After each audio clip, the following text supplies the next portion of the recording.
आज हम ghost buster after life movie की कहानी का खुलासा करेंगे। तो चलिए ज़्यादा देरी ना किए शुरू करते हैं आज की इस वीडियो को।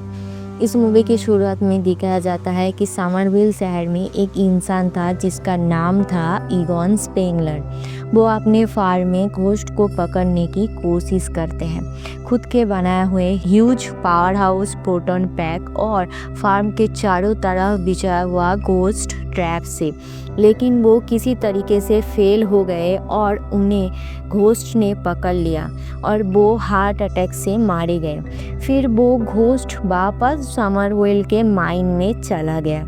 कुछ दिनों बाद उस फार्म में रहने के लिए ईगॉन की बेटी कैली अपने दोनों बच्चों ट्रेवर और फोएबी के साथ वहाँ रहने आती है, क्योंकि कैली शिकागो में जहाँ रहती थी उस फ्लैट का रेंट नहीं दे पा रही थी, तो उन्हें वहाँ से निकाल दिया। तो वो मजबूरन अपने डैड के फार्म हाउस में आना पड़ा। कैली अपने पिता से नाराज़ थी क्योंकि ईगॉन कैली के साथ ज़्यादा टाइम स्पेंड नहीं करा था। वो अपने ही काम में बिज़ी रहते थे।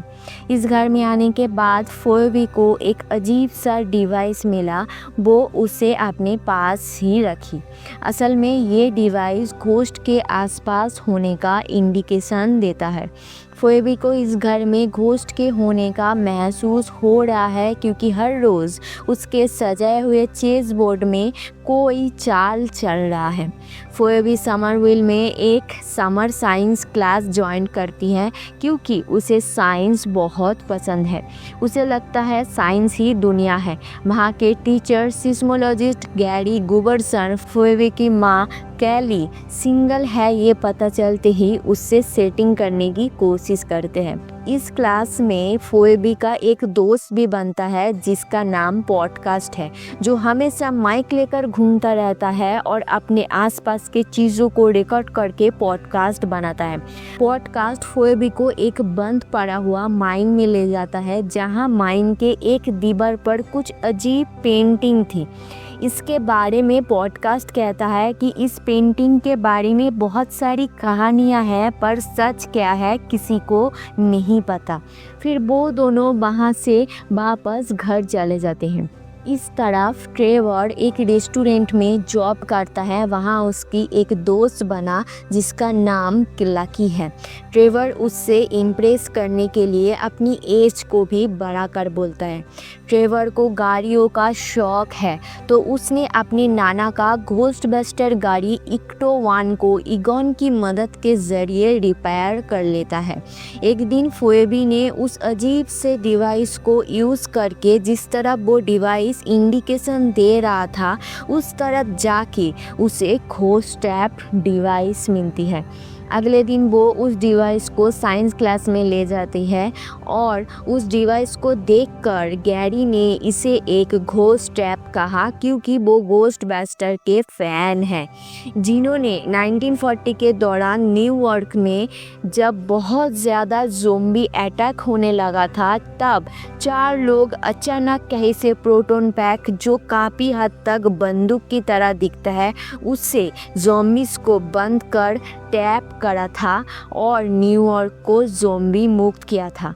असल में ये ईगॉन और उसके बाकी 3 दोस्त थे जो ये काम करते थे। फिर गैरी फोएबी और पॉडकास्ट के साथ मिलकर एक बस से चार्ज करके उस घोस्ट ट्रैप को चलाने की कोशिश करी, तो उससे एक घोस्ट निकल कर आया और वो उस माइन के तरफ चला गया। असल में वो घोस्ट विंस था, जो गोज़र का की मास्टर है। ये गोज़र एक सुमेरियन भगवान था जो इंसानों के बीच रहता था। ये मेल और फीमेल दोनों था। विंच को गलती से रिलीज़ करने के बाद उस घोस्ट डिवाइस के इंडिकेशन के जरिए ईगॉन के अंडरग्राउंड लैब में आती है। वहाँ पहुंचकर उसे समझ आया कि उसके नाना ही उसे इस लैब तक पहुंचाया है। लैब में फोएबी को प्रोटॉन पैक गन मिलती है और वो उस डिवाइस को लेकर एक खाली मैदान पे आती है पॉडकास्ट के साथ। और उस गन को चलाती है किसी चीज़ पर पॉइंट करके। उस गन में से एक अजीब सा एनर्जी निकलता है रस्सी की तरह। ये सब चल ही रहा था कि अचानक से उन्हें मैदान के पास एक बंद फैक्ट्री है उस तरफ से आवाज़ें सुनाई दी। फिर फोएबी और पॉडकास्ट फैक्ट्री के अंदर गए। उन्हें एक घोस्ट दिखाई दिया जो मेटल की चीज़ों को खा रहा था जिसका नाम मंचर है। तो उसे देखकर फोएबी ने अपना वो गन चलाया और उस मंचर को पकड़ने की कोशिश करने लगे। मंचर बचकर शहर के तरफ चला गया और उसका पीछा करते हुए फोएबी और पॉडकास्ट भी जाने ही लगे थे कि वहाँ तभी ट्रेवर घोस्ट बस्टर की कार लेकर चला आता है और उसमें बैठकर वो तीनों मंचर को पकड़ने की कोशिश में पूरा शहर तहस नहस कर देता है। मंजर फिर उस माइन के तरफ चला जा ही रहा था। फिर फोएबी ने उस पोटन बैग गन से मंजर को रस्सी से बांध लिया और तब पॉडकास्ट घोस्ट ट्रैप को मंजर के सही पॉइंट पे ले आता है और मंजर उसमें ट्रैप हो जाता है। अब तक फोएबी और ट्रेवर को ये पता चल चुका था कि उनके नाना एक घोस्ट बस्टर थे। शहर में इतने तहस नहस करने की वजह से उन तीनों को पुलिस अरेस्ट कर लेते हैं और उनके चीज़ों को जब्त कर लेते हैं। फिर फोएबी पुलिस स्टेशन पे अपने नाना के एक साथी रे को कांटेक्ट करती है जो उसने एक वीडियो देखकर उनका फ़ोन नंबर नोट करके रखी थी और उनसे फोएबी मदद मांगती है और कहती है ईगॉन मर चुका है। फिर वहाँ कैली और गैरी आते हैं अपने डेट से सीधा पुलिस स्टेशन उन्हें छुड़ाने के लिए। अगले दिन फोएबी, ट्रेवर, पॉडकास्ट और लकी उस माइन में जो एक होल है उसके अंदर नीचे जाते हैं और वहाँ जाके उन्होंने गोजर का एक मंदिर दिखा जो पॉडकास्ट और फोएबी ने जिसको उस घोस्ट ट्रैप से आज़ाद किया था उसका पेंटिंग बना था और उसके साथ गोजर का गेट कीपर जूल का भी पेंटिंग था। असल में गोजर इस दुनिया में वापस आना चाहता है और इस दुनिया में वापस आने के पहले उसके की मास्टर विंस और गेट कीपर जूल को एक होना पड़ेगा, तभी गोजर इस दुनिया में वापस आ सकते हैं। उस मंदिर में एक और होल था जिसको पॉइंट करके एक ऑटोमेटेड प्रोटॉन कैनन था ताकि घोस्ट वहाँ से बाहर ना निकल कर आ सके। इसे ईगॉन ने ही बनाया था। वहाँ पर उनको एक बॉक्स के अंदर बहुत सालों पहले मरा हुआ सैंडर की उन्हें बॉडी दिखी। फिर वो लोग ये सब देखकर वहाँ से अपने फार्म आ गए और इस तरह विंस गैरी के शरीर में घुस चुका था और फिर विंस ने माइन में आकर उस प्रोटॉन कैनन को नष्ट किया और उस होल में से जूल को रिलीज़ किया।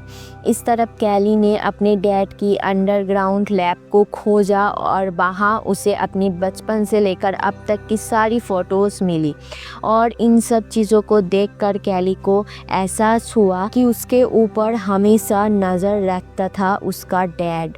तो फिर उसे अपने डैड से जो नाराज़गी थी वो सब दूर हो गया। फिर वहाँ जूल आकर कैली के शरीर में घुस गई। अब विंस और जूल इंसानों की शरीर में आकर दोनों एक हो गए और उस तरफ गोजर इस दुनिया में बाहर आ गई और सैंडर भी जाग गया और वो गोजर से हाथ मिलाने की कोशिश करे इस दुनिया में राज करने के लिए, लेकिन गोजर ने एक बात नहीं सुनी उसकी और उसे चीर दिया। असल में सैंडर ने ही इस माइन में गोजर की मंदिर को बनाया था और फिर पूरे शहर में अलौकिक घटनाएं घटने लगी। इस तरफ बच्चों को कैली के शरीर में जूल दिखा। उन्होंने फिर फार्म हाउस में एक बड़ा सा घोस्ट ट्रैप और प्रोटॉन पैक को खोज कर निकाला। फिर वो लोग पुलिस स्टेशन से अपना सामान लेने गए, लेकिन वहाँ प्रोटॉन गन एक सेल में बंद करके रखा है। तो तब पॉडकास्ट ने चालाकी से घोस्ट ट्रैप से मंचर को निकाला और मंचर ने पूरे सेल को चबा डाला और वो गन लेकर कार में बैठकर माइन में चले गए और लकी को फार्म हाउस में प्रोटॉन पैक गन के साथ तैयार रहने के लिए बोला। माइन में पहुंचकर फोएबी गोजर को अपनी बातों में उलझा कर रखती है और पॉडकास्ट चुपके से घोस्ट ट्रैप को जूल के पास ले जाकर उसे ट्रैप कर लेती है और कैली मुक्त हो जाती है। और फिर कैली, फोएबी, पॉडकास्ट और ट्रेवर घोस्ट बास्टर की कार से फार्म में आ जाते हैं और उनका पीछा करते हुए गोज़र और विंच भी आते हैं। वहाँ प्रोटॉन गन लेकर तैयार लकी गोज़र और विंच को पकड़कर ट्रैप करने की कोशिश कर रही है और ट्रेवर एक और प्रोटॉन गन लेकर प्रोटॉन पावर हाउस को ऑन करने की कोशिश कर रहा है, लेकिन वो चालू नहीं हो रहा था। लकी ज़्यादा देर तक गोज़र को पकड़ नहीं रख सकी और तभी गलती से जूल रिलीज़ हो गया और लकी के अंदर घुस गई। और फिर गोज़र फोएबी और कैली की तरफ बढ़ रहे थे कि वहाँ पर असली के घोस्ट बास्टर रे, पीटर और विंस्टन आ गए और गोज़र को प्रोटॉन गन से पकड़कर चिढ़ाने लगे। और फिर ट्रेवर की प्रोटॉन गन को पॉडकास्ट ने ठीक कर दिया। फिर उसने गन को चलाकर प्रोटॉन पावर पैक को ऑन कर दिया और तभी फोएबी बीन्स और जूल को पकड़ कर रखने की कोशिश कर रहे थे। और फिर अचानक वहाँ फोएबी के हाथ को ईगॉन के घोस्ट ने पकड़ा और वो फोएबी की मदद करने लगे। और फिर कैली ने लीवर खींचकर सभी घोस्ट ट्रैप को ऑन कर दिया और फिर गोज़र, विंच और जूल ट्रैप हो गए। और फिर गैरी और लकी भी विंच और जूल से सही सलामत मुक्त हो गए। फिर ईगॉन भी आसमान की तरफ खो गए और चारों तरफ सब कुछ शांत हो गया। ये था ghost bastard after life movie की कहानी। मिलते हैं नेक्स्ट वीडियो में, तब तक के लिए नमस्ते।